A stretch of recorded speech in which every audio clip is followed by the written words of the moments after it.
esta unidad 4 no tiene una presentación como el resto, un PowerPoint como el resto, por lo cual la guía de lectura es una muy buena guía justamente para ver qué es lo importante de la bibliografía. El 95% de los temas están en la publicación de cátedra que están ahí presentes. Si querés, vamos para los contenidos arriba, Vicky, por favor. A ver. Arriba en la hoja anterior, exacto, gracias. Vamos a ver acá, vamos a poner el foco en estos temas de crecimiento económico. ¿A qué se llama crecimiento económico? Como les decía, este fenómeno de crecimiento y de desarrollo muchas veces se tratan como si fuera algo sinónimo, digamos, o la gente piensa que hablar de crecimiento es lo mismo que hablar de desarrollo. Y son dos fenómenos, dos procesos que involucran cuestiones diferentes. Que la economía crezca es una cuestión, está vinculado con el incremento en la cantidad de bienes que genera la economía y que tiene a disposición la población para satisfacer necesidades. Y otra cosa es el desarrollo, que tiene que ver con el mejoramiento extendido de la calidad de vida de la población. ¿Esto qué quiere decir? Que todos, Majo se pudo conectar finalmente. Hola Majo, ¿te pudiste conectar finalmente? Hola, logré conectarme, gracias. Bueno, buenísimo, buenísimo. Recién arrancamos, estamos con la presentación de los temas, porque tuvimos un problemitas técnicos para poder compartir con ustedes. Y estamos trabajando con la unidad 4 que está colgado en la página. Bien, entonces le decía que no son sinónimos, y si uno dijera cuál es más amplio, por lo que yo les estoy diciendo, ¿qué les parece? ¿Será el desarrollo o el crecimiento? ¿Quién se juega con una respuesta? A ver. ¿El crecimiento es más amplio que el desarrollo? ¿Qué les parece? Por lo que les dije, el crecimiento tiene que ver con el aumento de la cantidad de bienes a disposición. Y otro, que ese aumento de la cantidad de bienes a disposición le llegue a todas las personas y le mejore la calidad de vida. ¿Qué les parece? ¿Cuál será más abarcativo? ¿Ninguno? ¿Se fueron a tomar mates todos? ¿No hay nadie? ¿No hay nadie? El desarrollo, perfecto, Micaela, el desarrollo, tal cual. El desarrollo es más amplio que el crecimiento, porque, a ver, para que haya desarrollo hace falta crecimiento económico, ¿eh? Em, Hace falta que la economía crezca. O sea, sin crecimiento no hay posibilidades de desarrollo. No hay posibilidades de mejorarle a todos la calidad de vida. Ahora, que haya crecimiento no siempre quiere decir que los países se desarrollan. Y es un gran desafío porque en el caso de Argentina hubo periodos de crecimiento económico y sin embargo no se desarrolló. Bien, ahora, ¿qué tema aparece antes en la literatura? Bueno, en el interés de los economistas aparece primero en la teoría económica el tema de crecimiento económico. Ya Adam Smith se plantea acerca de la riqueza de las naciones y, digamos, qué factores hacen que una economía pueda producir más. Entonces, en la literatura ya este tema de crecimiento aparece con los clásicos, ¿no?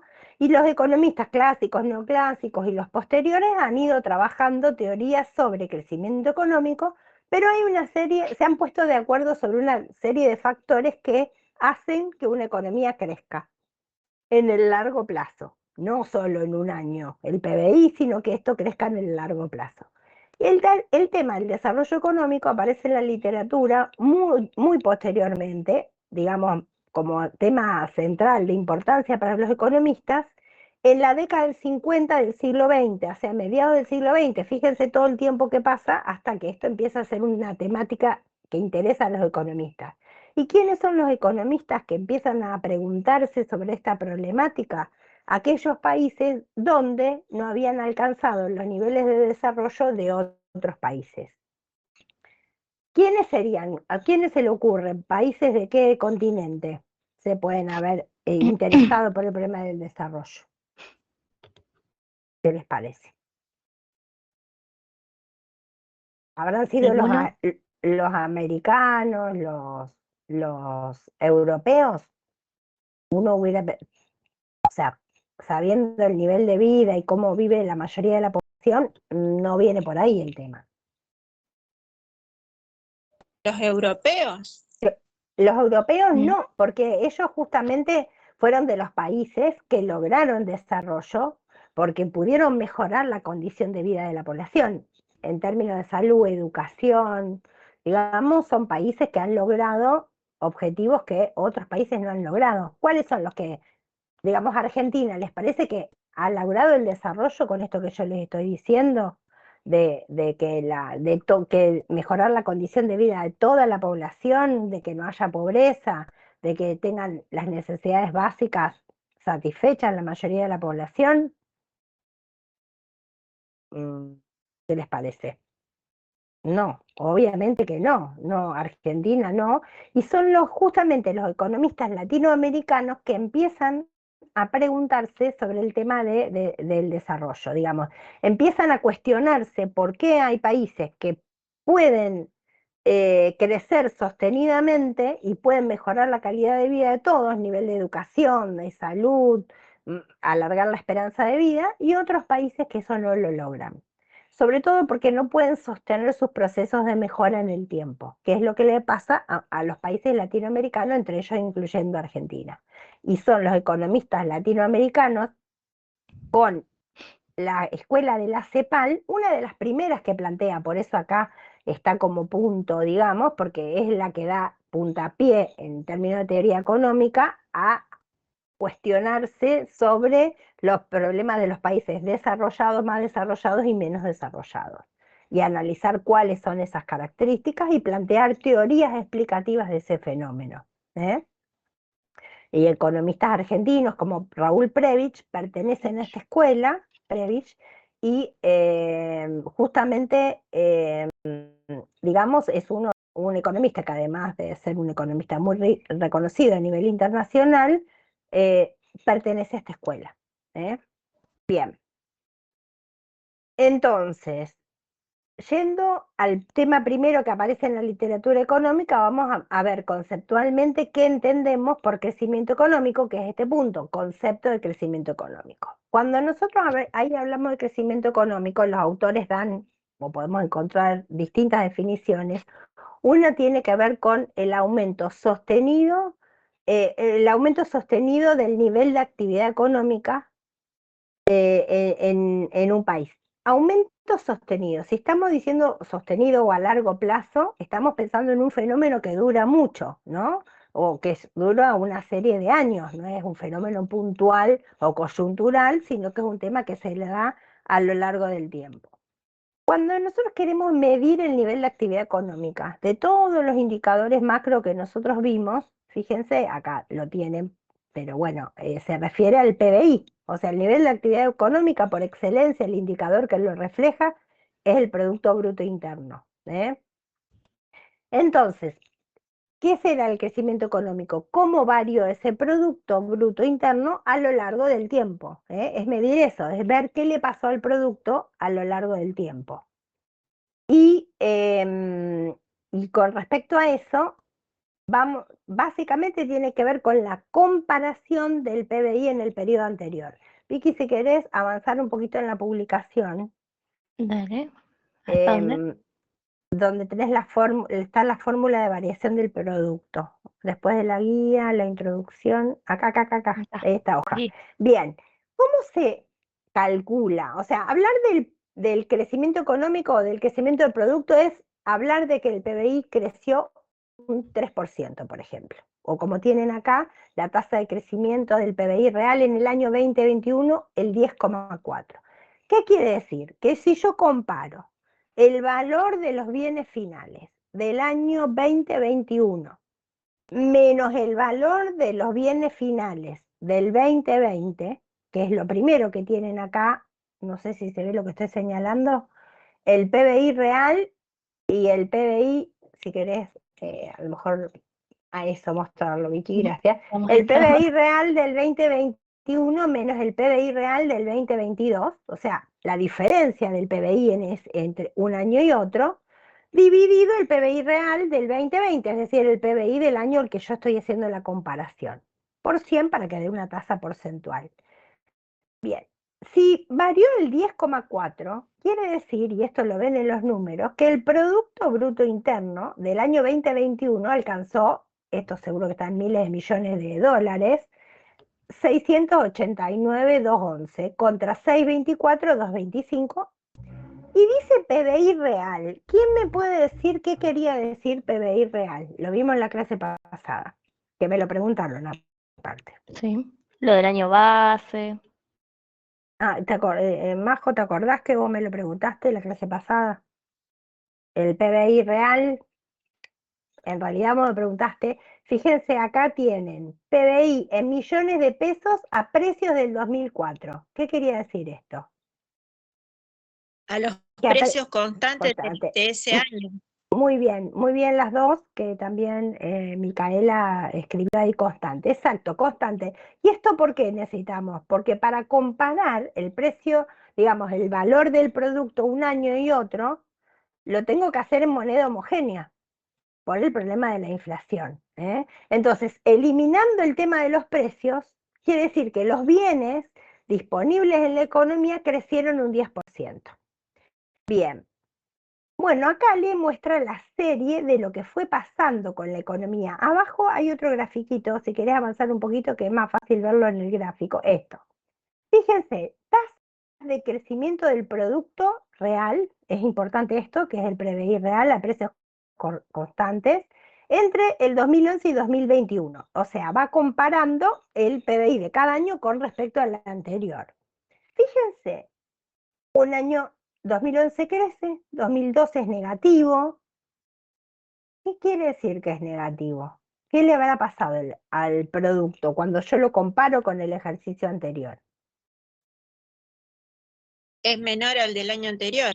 Perfecto, es menor al del año anterior. Perfecto. Fíjense que en el 2012, 2014, 2016, 2018, 2019 y 2020, en todos esos años, en 10 años que estamos mirando, hay más de 5, 1, 2, 3, 4, 5, 6 años que el PBI retrocedió. ¿Qué quiere decir? Que se produjeron menos bienes en términos globales que en el ejercicio anterior, en el periodo anterior, en el año anterior. Fíjense, con la definición que nosotros dimos de crecimiento económico como aumento sostenido del producto, ¿podríamos decir que en estos 10 años Argentina estuvo en un proceso de crecimiento económico? Si miran esta serie de datos con lo que yo les dije, ¿podemos afirmar que realmente Argentina está en la senda de crecimiento económico? Si uno mira estos gráficos. No, no subió, bajó, como que es un... Claro, exacto, no hay una tendencia, claro, no hay una tendencia creciente. En estos 10 años, y es lo que ustedes escuchan, que la economía argentina está estancada, que hace desde no sé qué año que no crece, el crecimiento del 2021 tiene que ver con, ¿qué pasó en el 2020? ¿Por qué cayó tanto el producto? ¿Qué pasó en el mundo? Y esto refleja algo que pasó en todos los países absolutamente. Claro, en la pandemia acuérdense que estuvimos, claro, encerrados, se estuvo sin producir, sin consumir, con lo cual veníamos de un año muy malo y al año siguiente, si uno hace la diferencia entre estas dos, prácticamente creo que daba un 1, un 2% en el crecimiento, si uno tomaba el promedio de estas dos cosas, ¿no? O lo medía respecto del 2019. O sea, el 2021 no fue más que la recuperación de la caída profunda de la pandemia que le pasó a todos los países del mundo. Con lo cual, esto nos está mostrando que la economía argentina no va en un sendero de crecimiento. En realidad, los últimos, entre 2000, más o menos 2003 y 2010, en ese periodo Argentina creció. Si uno mira el PBI, en esos periodos, va a ver que las tasas de crecimiento fueron la mayoría positivas. A ver, no quiere decir que todos los años tenga que crecer el 5, el 6, el 7, el 8, el 9, el 10. No, puede ser que te crezca el 2, el 4, después el 5, baje al 2, pero sean positivas. O sea, en un promedio de años, mínimo de 5 años, se tienen que producir una mayor cantidad de bienes. Entonces, si la economía no crece, es difícil pensar en un proceso de desarrollo porque no tenemos, es como que decir, bueno, distribuyo mejor la torta, pero tengo una torta que no está creciendo, ¿está? Tiene un tamaño de torta que si yo quiero repartir más pedazos a la gente para que coman mejor, esa torta es como que tiene un tamaño limitado, ¿eh? Entonces, ese es el primer gran desafío, que también pensaron los economistas, qué factores hace falta para que estas barras sean todas positivas para arriba y cómo sostenemos eso a lo largo del tiempo. Les voy a aclarar una cosa, los países hoy, digamos, salvo economías que puntualmente están creciendo, más después de la crisis, están todos en niveles de crecimiento del 1, 2% anual. Tampoco es que la economía mundial está en una fase expansiva, como sí en otros periodos, ¿eh? En general, todos los países están teniendo problemas de crecimiento. Lo que pasa es que digamos, este zigzag que bien María José nos señalaba, que uno crece, el otro sube, baja, es lo que le está pasando a la Argentina en los últimos 30, 40 años. ¿Eh? Bien. Y entonces los economistas, si hay alguna pregunta, me interrumpen, por favor, o por el chat me levantan la manito que hay por ahí para participar, ahí tienen una manito, y me hacen la pregunta que sea, chicos, por si no se van a aburrir. Bien, ¿qué pasa? Entonces, ¿qué es lo que hace que una economía crezca? A ver, em, digamos, ¿qué cosas hace que crezca? Si nosotros pensamos, que, a ver, el proceso de producción, si yo quiero amplificar la cantidad de bienes que hay disponibles, ¿qué les parece que haría falta? ¿Qué le hace falta que se modifique en un país para que se pueda producir más? Unidad 1. La tecnología. Perfecto, la tecnología es un factor que va a impulsar el crecimiento económico. Excelente. ¿Qué más? ¿Con qué se produce?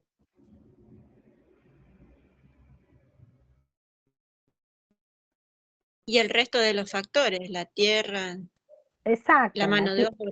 los recursos naturales, la mano de obra, mejoras en todos los factores productivos. Bien, bien, bien, Micaela. O sea, justamente mejora o sea, mayor disponibilidad de factores productivos, ya sea recursos naturales, mano de obra disponible, oferta de trabajo, tecnología, porque va a mejorar la mezcla o cómo rinden esos factores productivos, lógicamente, y el capital, porque si no hay capital que tiene que ver con los bienes que sirve para producir otros bienes, no ampliamos la capacidad de planta, no generamos mayor posibilidad de producción. A ver, en términos de la frontera de posibilidad de producción, eso que decía Vicky, la unidad 1, ¿qué le tiene que pasar a la frontera? Esto lo habíamos visto. ¿Cómo mostrarían en la frontera de posibilidad de producción desplazarse? Muy bien, ¿hacia dónde? ¿Hacia la derecha, hacia la izquierda? Hacia la derecha, bien, muy bien. Habría que desplazarse justamente hacia la derecha, que implicaba mayores posibilidades de producción porque puedo combinar bienes en una combinación que antes no podía hacer, si cambian algunos de estos factores. Así que ahí eso lo podríamos visualizar en la frontera de posibilidades de producción. Bien, entonces, mayor disponibilidad de factores productivos, se pusieron de acuerdo los economistas, el rendimiento de esos factores, es decir, qué puedo producir con los factores productivos que tengo, que es lo que tenemos acá, en la publicación de cátedra, y el tercer factor muy importante, la capacidad de ahorro de la sociedad. ¿Por qué? Me van a decir ustedes. ¿Por qué es importante el ahorro? ¿Para qué servía el ahorro? Lo venimos viendo desde la primer parte de la La unidad 3. inversión. Claro, para financiar la inversión, exacto. Para que consuman, no. En realidad, Micaela, el ahorro es justamente el ingreso no consumido. ¿Eh? ¿Quién? A ver, no. ¿Quién está escribiendo? ¿Quién es? No, Ailén no te escucho. Pero yo le estoy contestando. Ay, no, Ailén, no te escuchamos. A ver, Ailén, ¿tenés el micrófono habilitado? No te veo acá. Ver todos, a ver. Ah, es que tenés el micrófono muteado. Arriba, donde dice micro, la apagué porque no me escucha. Ah, bien. Perfecto, te entiendo. Sí, no, se ve que no te escucho. Escribí en el chat en todo caso, ¿eh? No te escuchaba, perdón. Bueno, entonces estábamos con la capacidad de ahorro que sirve para financiar, o sea, el ahorro sirve para financiar la inversión.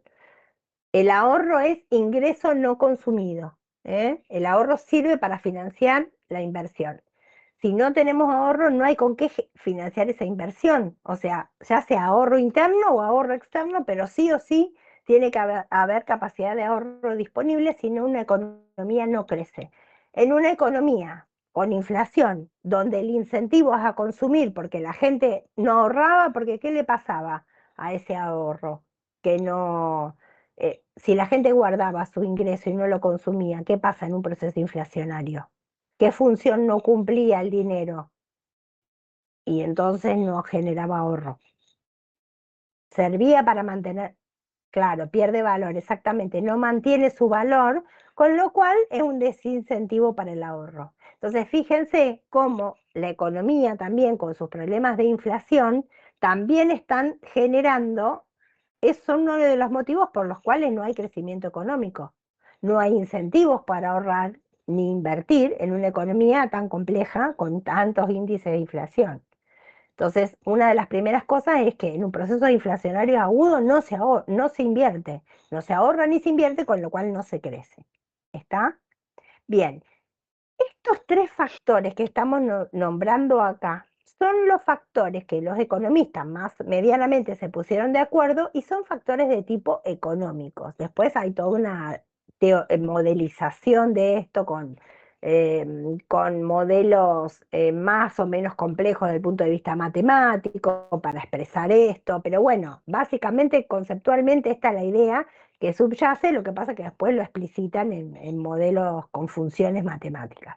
Bien, ahora en la década de los 90, los economistas empezaron a poner el foco en factores no económicos, porque si bien había países que parecía que tenían estos factores, sin embargo no estaban creciendo. Y son lo que en la publicación tienen ustedes como los aspectos institucionales. ¿A qué nos referimos con aspectos institucionales? Son las características de las instituciones, grado de cumplimiento de las leyes, seguridad jurídica, el hecho del cumplimiento de los contratos. ¿Por qué? Porque eso genera para el inversor cierta previsibilidad. A ver, si yo tengo un Estado que está regulando todo el tiempo, entorpeciendo con las regulaciones, con un alto grado de corrupción, eso son factores institucionales en contra de las posibilidades de crecimiento. ¿Eh? Y eso cuando uno analiza, no importa con mayor o menor participación del Estado en la economía, porque hay países con menor participación del Estado que tampoco, digamos, tienen instituciones que ayuden al crecimiento económico. ¿Está? Pero, por ejemplo, en el tema de la interpretación o la resolución, primero, el marco legal.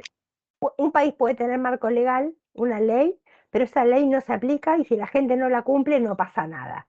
Eso es un desincentivo, digamos. Si yo desde el punto de vista tributario hay una ley penal tributaria que dice que el que no paga impuestos tiene ciertas sanciones que van desde sanciones económicas hasta sanciones más gravosas, como el tema del penal tributario, donde ya entra a jugar un delito o a configurarse un delito con ciertos montos, esa evasión, entonces, a ver, si la ley está, ahora ustedes escucharon que hay muchos evasores que terminan siendo juzgados y demás, no, o sea, la realidad, la gente busca la forma de evadir el impuesto, de no pagar, no yendo hacia cuestiones más delictivas como puede ser el narcotráfico, pero simplemente hablábamos la otra vez del grado de informalidad que hay en la economía, o sea, todo y toda una economía en negro que está subyaciendo, que bueno, eso juega en contra, digamos, y le resta competitividad a aquel sector de la economía formal que tiene un montón de costos por estar formalizado.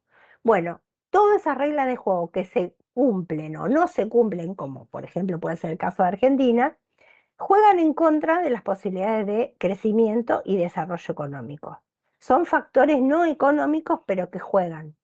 El alto grado de corrupción, porque la corrupción termina siendo un sobrecosto. Digamos, si a ver, hay empresas extranjeras que no se instalan de ciertos países en Argentina porque no están de acuerdo con el tema de tener que pagar una comisión para instalarse o para cualquier cosa.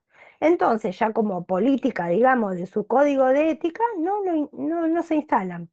¿Eh? Entonces eso también desalienta las inversiones.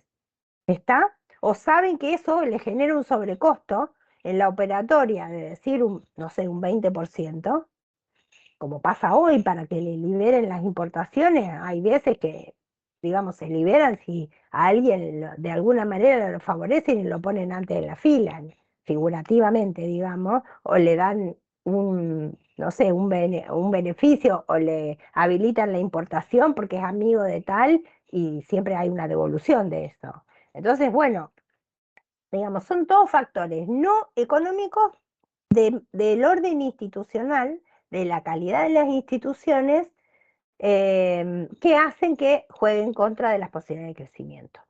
Y eso es bastante complejo cambiarlo, porque por ahí está en el ADN cultural de los países, ¿no? Y ese también es un tema, ¿no? Es decir, bueno, o sea, hay poco apego a la observancia de la ley, en todos los órdenes, no solo económico, desde las de tránsito, o sea, como peatón, como conductor, como ciclista.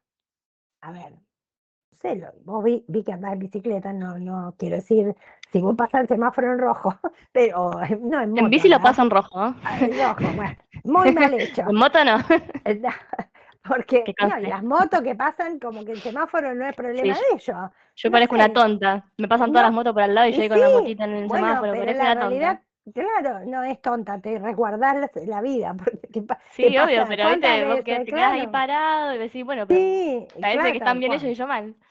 Tal cual, a mí, o sea, yo de chica, mi padre fue a estudiar a Estados Unidos y me fui al colegio allá en la primaria, donde le enseñan todas las reglas, digamos, de no tirar papel en la calle, de cruzar por la esquina.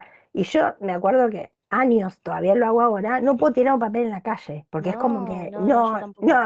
no, pero bueno, pero eso es medio también cultural, o sea, uno Sí, mira y sí, hay la cantidad de lugares. autos que pasan y vos lo ves que tiran por la ventanilla. Es Claro, en tipo, las nada, rutas. Aparte, sí, o sí, por ejemplo, uno llega en Estados Unidos a tirar un papel o algún desecho por la ruta, lo paran y le hacen multa, porque tienen como cámaras, drones de control, y si lo pescan le ponen una multa terrible. está Eh, perfecto. pero bueno, pero eso es, digamos, que tiene que ver con el cumplimiento de la ley, el apego a la norma. Yo hoy por hoy no puedo cruzar la mitad de cuadra, me peleo con mi marido todo el tiempo porque él cruza la mitad de cuadra y yo me voy a la esquina, aunque no haya semáforo, a cruzar por la Sí, sí, senda. Pero son esas cosas que uno lleva como incorporado porque como que de chico aprendió eso y le parece que es lo normal. O ir a países que uno pone el pie en la senda peatonal y y todos paran. paran. Sí, sí. Sí, pasa en Uruguay, no es muy lejos. Acá, bueno, más vale que uno no ponga el pie porque le pasan por arriba. Y menos si Pero el bueno, semáforo tan verde. sí, tal cual, ni hablar, ni hablar. Pero bueno, ¿qué quiero decir con estos ejemplos que por ahí son de la vida cotidiana, pero reflejan estos aspectos institucionales que tienen que ver con la cultura, con el ADN de la sociedad, que también aparecen como obstáculos, o por lo menos empezaron a ponerle el foco, porque son cuestiones no económicas, pero que que en el largo plazo eso suma o resta, en este caso, a lo que son esa continuidad en el crecimiento y el desarrollo económico. Así que es una cuestión, digamos, que los economistas empezaron a ver. Bien, vamos arriba a los conceptos de crecimiento, a ver cuál, ni hablar de cultura del trabajo, sí. Ni hablar eso es tremendo. Eso sí que es tremendo a la cultura del trabajo y del esfuerzo, porque también eso, respecto de eso, por ejemplo, hay un ejemplo que siempre pone, digamos, la literatura, cuando empieza a abordar estos temas, la diferencia, por ejemplo, con la cultura japonesa, ¿no? Lo que implica, ustedes saben cómo protestan en Japón, en las fábricas, produciendo más. O sea, es Trabajan el trabajar doble. y producir, claro, producir como modo de protesta. O sea, eso es una cosa cultural, digamos, que tiene que ver con la escala de valores, lo que representa el trabajo, y eso influye, digamos, porque al fin del recorrido tendrán otros problemas los japoneses, pero el tema de productividad y de producción y de cultura del trabajo son sociedades que las han mantenido durante siglos esas características, y eso hace que se hayan recuperado de guerras, de situaciones, digamos, complejas, como han sido, digamos, los bombardeos en terreno japonés y demás, como piensen ustedes que perdió la Segunda Guerra Mundial y a los 15 años estaba dentro de las primeras potencias nuevamente. Entonces, eso hace los aspectos institucionales. Bien. Con esto más o menos barrimos los temas más importantes que tiene que ver con todo el primer bloque de temas, que es el crecimiento económico. Bien, ¿en qué se diferencia el desarrollo? Yo les decía que el desarrollo es más amplio, que el crecimiento está contenido, decimos que es una condición necesaria, pero no suficiente. ¿Qué quiere decir esto? Que para que una economía se desarrolle, tiene que crecer. Pero si crece, no necesariamente hay desarrollo. Argentina ha tenido periodos de crecimiento, pero que no se han traducido en desarrollo.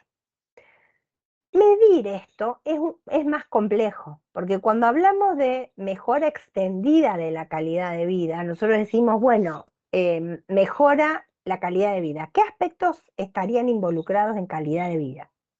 ¿En qué les parece a ustedes que se traduce calidad de vida? Que es un concepto así como medio genérico.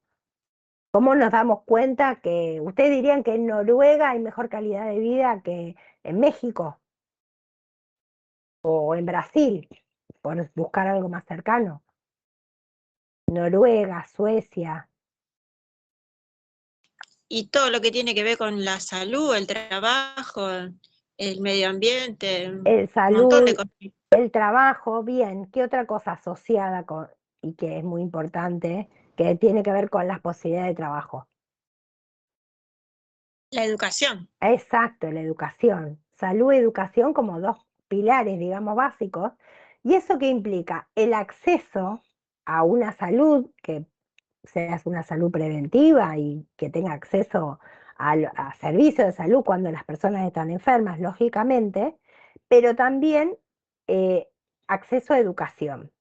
Y si bien en Argentina la educación es obligatoria en el nivel secundario, o sea, hasta terminar la secundaria por ley es obligatorio, ustedes saben que de cada 100 chicos que entran en la escolaridad obligatoria, que es desde preescolar o preescolar o jardín de 4, em, de cada 100 que entran en nivel inicial obligatorio, digamos, 60 terminan solamente la primaria y de esos 100 solamente 40 terminan la secundaria.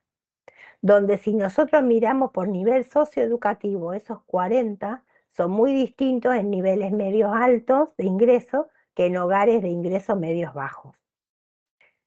Donde el porcentaje es menor al 40 en un caso, estamos hablando de un 25, un 30 y un 60 o más quizá en niveles mayores de ingreso. ¿Qué quiere decir? Que de esos 100 solamente terminaron 40 en promedio y los otros 60, ¿qué pasó en el camino? Son todas personas jóvenes que no terminan su escuela secundaria, y hoy por hoy las posibilidades de un trabajo sin una secundaria completa es mucho más complejo, con lo cual el acceso a trabajos de calidad o mejor remunerados está mucho más limitado en el caso de personas que, o chicos o jóvenes que no tienen ni siquiera la secundaria completa, que aquellos que tienen un estudio por lo menos completo de secundaria. Esos, digamos, esos porcentajes en otro tipo, en países más desarrollados, superan el 80%. El 80% de la población termina la escuela secundaria. Bien, no estamos hablando de calidad educativa, que eso ya sería otra cosa, o sea, cómo terminan la escuela, porque inclusive esos 40 que terminan la escuela media, hay que ver qué capacidades, digamos, terminan teniendo, o qué herramientas para entrar en el mercado laboral terminan teniendo, o qué herramientas tienen para seguir estudiando en la universidad o en un estudio terciario. Entonces, fíjense la brecha que hay ya desde el punto de vista educativo, aquellos países que se dicen desarrollados o que son desarrollados con una mejora en la calidad de vida y aquellos que no lo son. O sea, hay una brecha muy grande.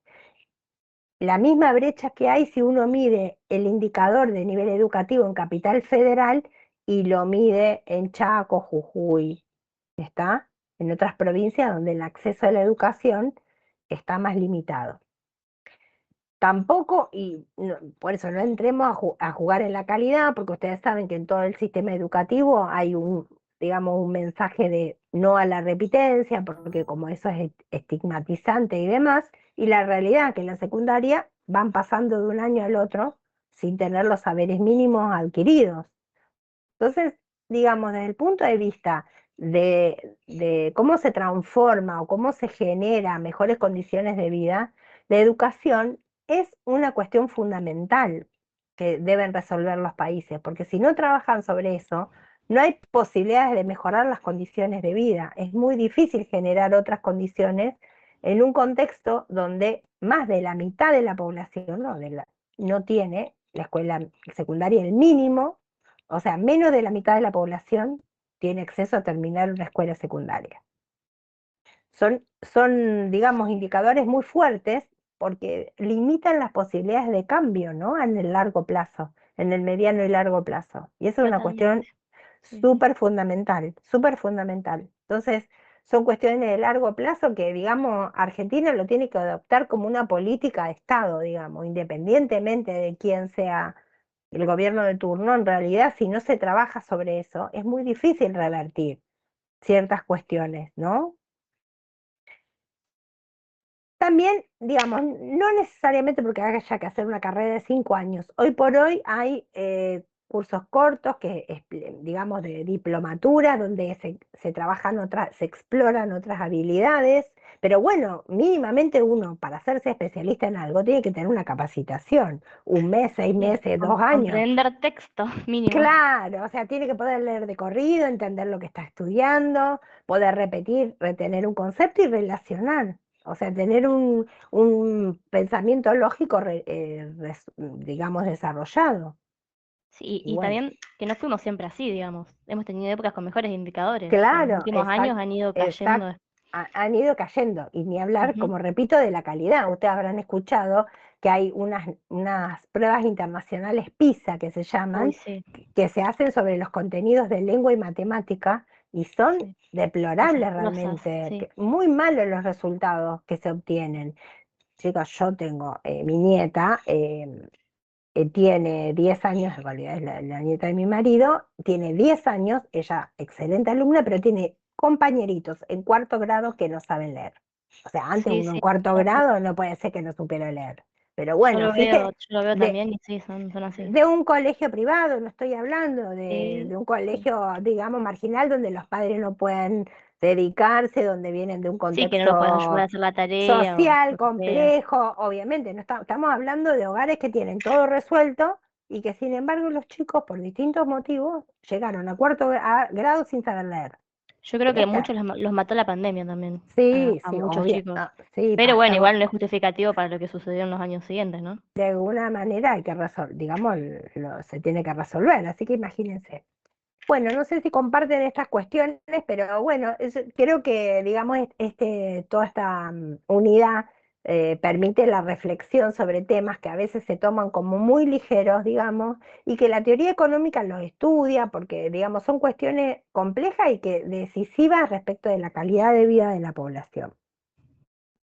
Ahora, bueno, esto es cómo se mide, como estamos hablando de un fenómeno complejo que involucra salud, educación, em, acceso a comunicaciones. Hoy por hoy, las personas, los sectores de la población que no tienen acceso a la comunicación, a los medios de comunicación, digamos, no tienen internet, no tienen línea de celular, o sea, están como un poco al margen de todo lo que es la interacción con el resto de la sociedad, estar al día de lo que pasa en el mundo.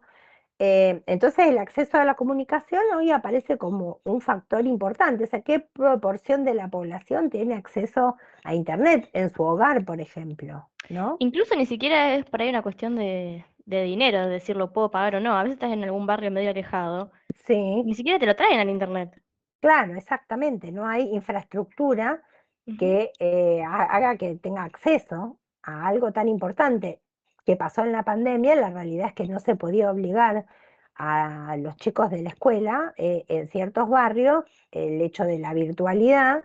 Ustedes vieron que es bastante difícil porque todos tienen computadora, pero mandamos un link, tenemos que compartir, no sabemos, no nos podemos conectar, se nos Sí, porque cae por la ahí conexión. la compu es Cla- viejita o la eh, conexión es mala y Exacto, se nos cae internet y bueno, y ya hay un montón de problemas que tienen que ver con la infraestructura y que tienen que ver con esto del grado de desarrollo de los países. Bueno, el tema es entonces empezaron a plantearse los economistas cómo se mide esto, ¿no? Y se creó en la década del 90, Naciones Unidas desarrolló lo que se llama el Índice de Desarrollo Humano. Ustedes lo tienen ahí dentro del grupo de temas. A ver si lo tenemos el IDH más abajo, más abajo. estamos en eso. Sí, índice de desarrollo humano. Desarrollo sostenible, desarrollo Sí, bueno, hay humano, mucho texto, pero no sé si hay. desarrollo. No, no, no, no, ya se pasó. No, No, después vamos. No, hay unos ejercicios, después hay unas actividades respecto a eso. Bueno, no importa, vamos ahí al desarrollo humano. Eh, ¿quién lo, quién lo genera? Naciones Unidas. Página 9, gracias. Ahí tenemos lo que es el IDH, el desarrollo sostenible. No, pero no, el desarrollo humano, ahí está, perfecto. Esto, sí, pero no veo no, no está el indicador, pero bueno, está ahí en la página 9. ¿Quién lo hace? Justamente Naciones Unidas en los 90 desarrolla una metodología que trata de crear un indicador, siempre con el economista con esto de medir, un indicador que trate de medir el proceso de desarrollo, el grado de desarrollo de los países, de las regiones y elabora lo que se conoce como IDH, Índice de Desarrollo Humano. Este índice mide distintos aspectos vinculados con cuestiones que tienen que ver con salud, educación y crecimiento económico, digamos. El indicador combina esos tres aspectos a través de un indicador. ¿Cómo mide o cómo contempla el indicador el crecimiento económico? A través de lo que es el PBI per cápita. ¿A alguno se le ocurre qué puede ser el PBI per cápita? La misma palabra lo dice, que es otra manera de medir el desarrollo. PBI, Dividirlo por la población. claro, por cabeza, muy bien, dividido por la población. O sea, tomar el PBI de un año y dividido por la población. Me da en promedio cuánto generó de PBI cada habitante. Bien, por la cantidad de personas, perfecto.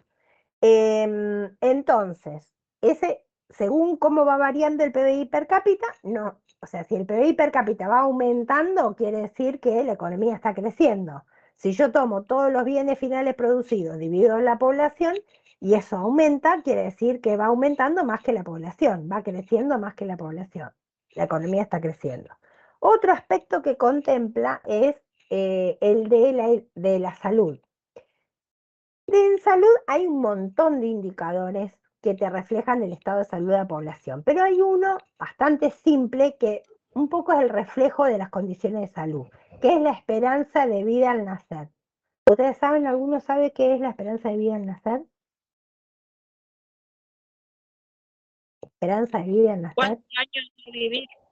¿Cuántos Claro, años va a vivir una persona? En claro, promedio. en promedio, exactamente, en promedio, ¿qué expectativa de vida tiene una persona que nace en un determinado país? Y tiene que ver con las condiciones, porque no es solamente con la genética, que eso no lo podemos modificar, pero sí tiene que ver con las condiciones del entorno de la persona. Y ustedes saben que digamos, los países más desarrollados, o con mejores condiciones de su población, en promedio están viviendo más de 80 años. Busquen esperanza de vida, googleen esperanza de vida de Japón, a ver en cuánto está. Estábamos hablando que era de los países más desarrollados. A ver, alguno que tenga el dato.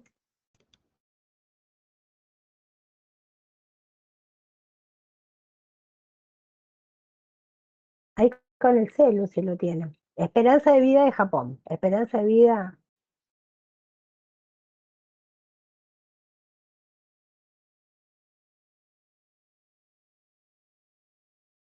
A ver, alguno que lo quiera anotar ahí.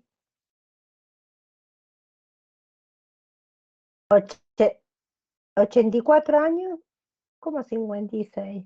84 años, 84 años. No entiendo lo de 56. 84,56 dice. Ah, Como querés un número redondo. 84,56. Sí, 84,56. Está bien. 84 años y medio sería. En promedio vive, está bien, no hay problema. 84 años en promedio vive un japonés. O sea, esa es la expectativa de vida de un japonés. Perfecto. Fíjense Argentina, qué esperanza de vida tiene. Esperanza de vida en Argentina. 78. Yo busqué ese primero. Ah, muy bien, 78. Fíjense, en promedio vive 6 años menos. ¿Por qué? ¿Porque son más buenos los japoneses? No, es por las condiciones de vida que tienen. Quizá tenga que ver con temas culturales, de la forma, el estilo de vida, pero mucho tiene que ver con materialmente qué posibilidades tiene de vivir una vida saludable. Y fíjense, esperanza de vida en Mozambique.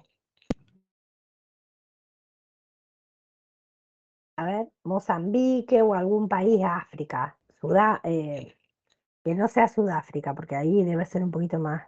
Sí, más elevado.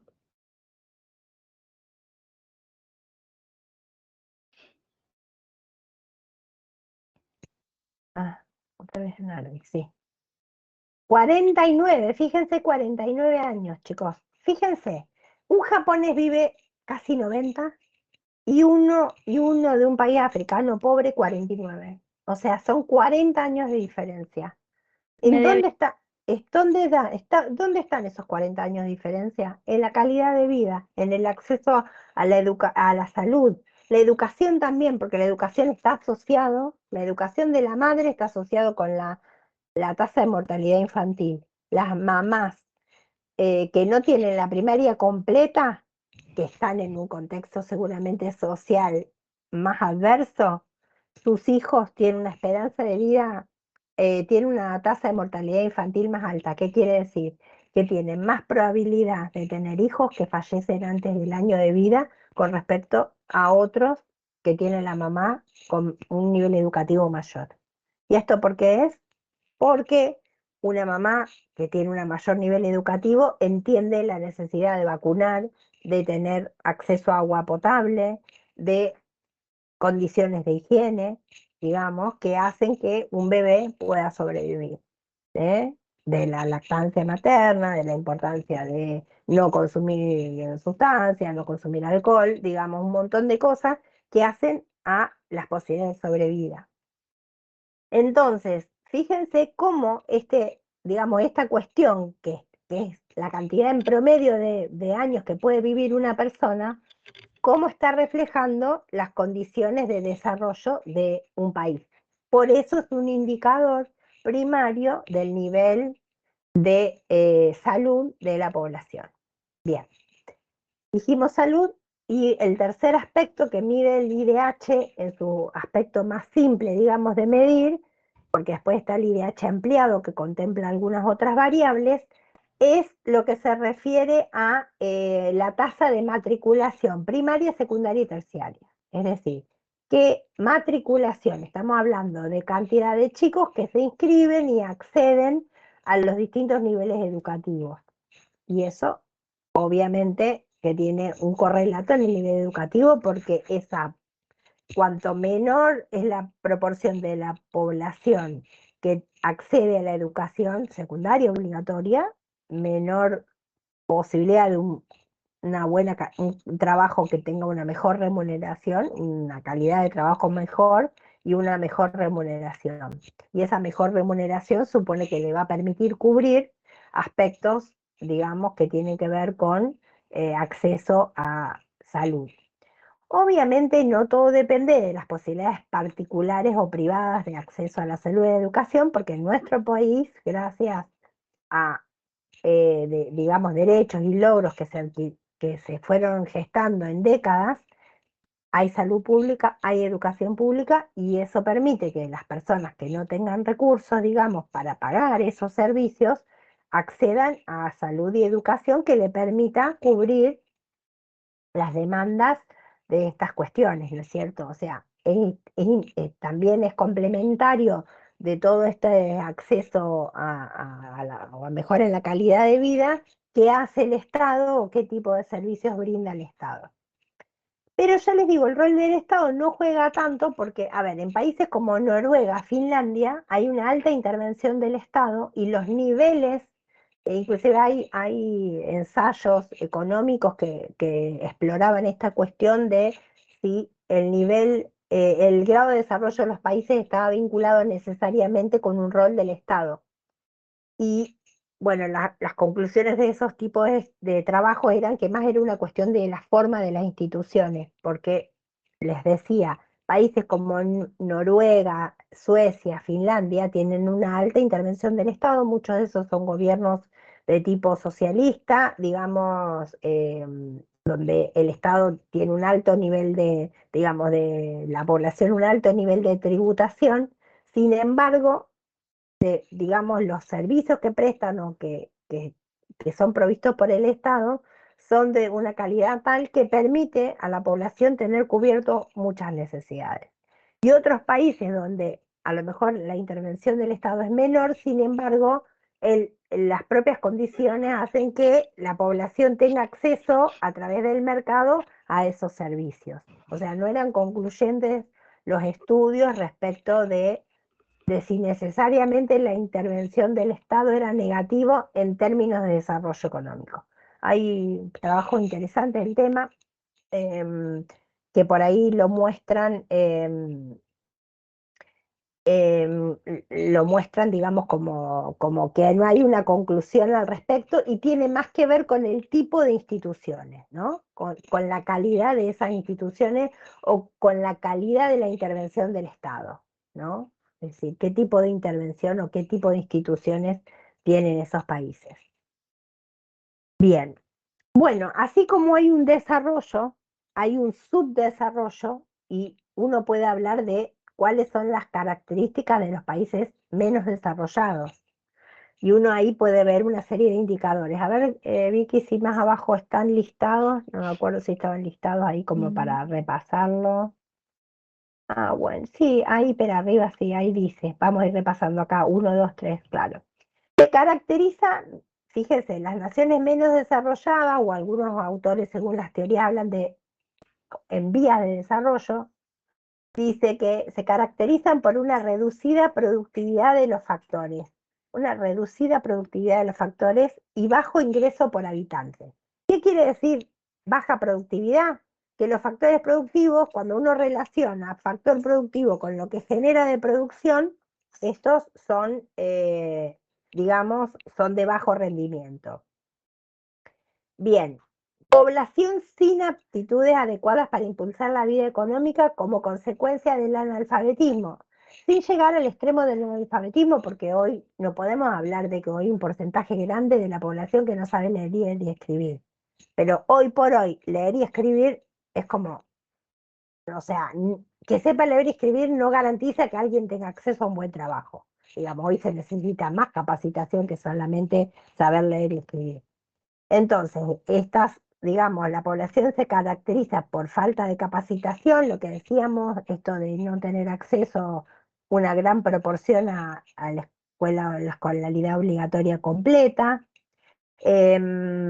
inadecuado o la inadecuación de las instituciones educativas y una rígida estratificación social.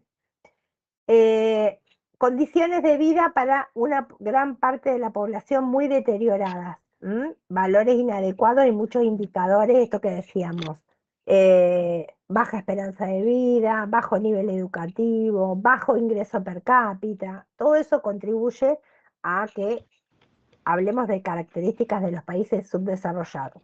Otra cosa importante, baja formación de capital, esto que decíamos, la falta de ahorro. Si la mayoría de la población tiene bajo nivel de ingreso, no tiene capacidad de ahorro, luego no hay con qué financiar la inversión, luego no hay con qué financiar el proceso de crecimiento. Es como una espiral. Hay una dependencia de los países más desarrollados en el comercio y la tecnología. No son creadores de tecnología, sino que necesitan importar tecnología o conocimientos tecnológicos. Y esos conocimientos que se importan cuestan, entonces, lógicamente, al no generarlos. Por eso Argentina en esto sí tiene una importancia y que debería explotar esta capacidad de innovación.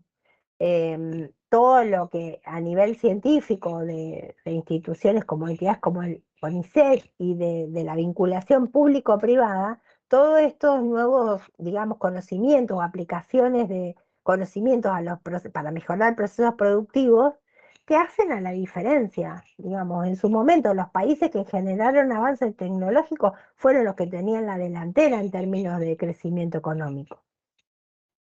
Bien. Y una cuestión muy difícil, compleja, que es el tema de la dependencia financiera.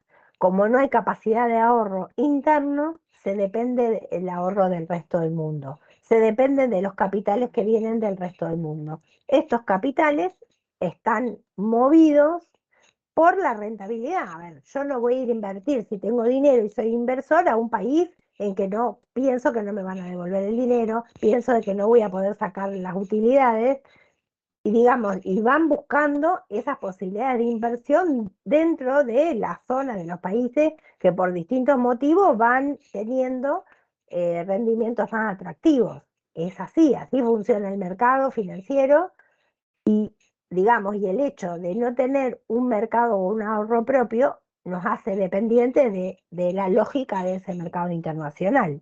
¿Está? Sabemos Argentina tiene una tradición, habíamos visto con el sector externo de deuda, así que la dependencia financiera en nuestro país es digamos, interna. Sin embargo, no es que no haya capacidad de ahorro en nuestro país. El tema es el incentivo para que la capacidad de ahorro quede en el país. Y ese es el gran desafío que tienen los gobiernos. Les comenté la otra vez que se dice que hay un PBI de Argentina ahorrado en el exterior. No todo está computado porque no está todo declarado. Sin embargo, o sea, no es que no haya capacidad de ahorro, el ahorro no queda en el país. Entonces, ¿qué incentivos genera la economía institucionales para que ese ahorro vuelva? No sé si escucharon que una de las propuestas de uno de los candidatos piensan en un blanqueo. ¿Qué es eso? ¿Qué es el blanqueo? Bueno, traer esos dólares que están en el exterior y que no están declarados para generar, digamos, para atraer esa capacidad de ahorro, como para decir, bueno, no pidamos al resto del mundo si nosotros tenemos ahorro de argentinos. Vamos a hacer que el ahorro de los argentinos vuelva a Argentina. Bien, bueno, acá se juntan un montón de cuestiones. A nosotros nos quedaría por ver, ¿querés ir, Vicky, para arriba al tema, a los temas, digamos, que nos quedaría para analizar? Que ya en la clase que viene con el pizarrón y todo lo vamos a poder ver bien. Nos quedaría el bloque que tiene que ver con, perdón, el IDH me falta. Ese numerito del IDH tiene un valor entre 0 y 1. Cuando el valor del IDH se acerca a 1, es más desarrollado. Cuando se acerca a cero es menos desarrollado. Como última búsqueda, para cerrar la clase, pueden buscar el IDH, el Índice de Desarrollo Humano de Argentina, el Índice de Desarrollo Humano de Suecia y el Índice de Desarrollo Humano de Mozambique, del país que habían buscado que había dado 49, la tasa de la esperanza de vida. Suecia, Argentina y Mozambique. Busquen índice de desarrollo humano. Vamos a ver qué valor encuentran.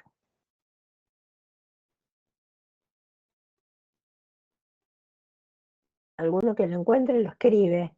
Suecia 0,947, está muy cerca de 1, o sea, tiene un alto grado de desarrollo, perfecto. A ver, Argentina, Yo ¿quién lo conté encontró? Mozambique. Mozambique, ¿cuánto es? Mozambique 0,4.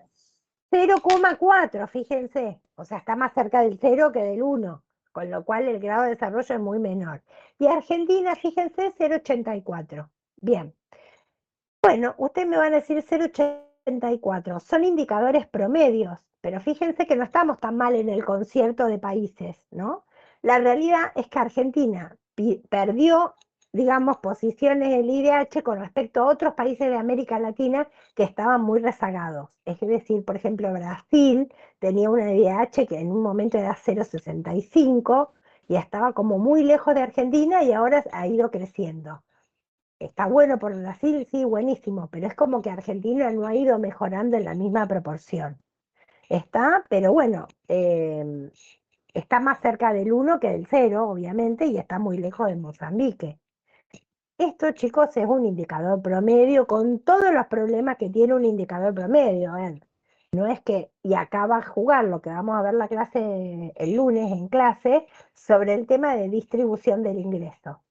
Justamente hay un tema de la desigualdad en la distribución del ingreso en los países menos desarrollados que incide sobre, o un poco nos muestra que el valor promedio de algunos indicadores no nos está diciendo qué pasa en la población. ¿Por qué?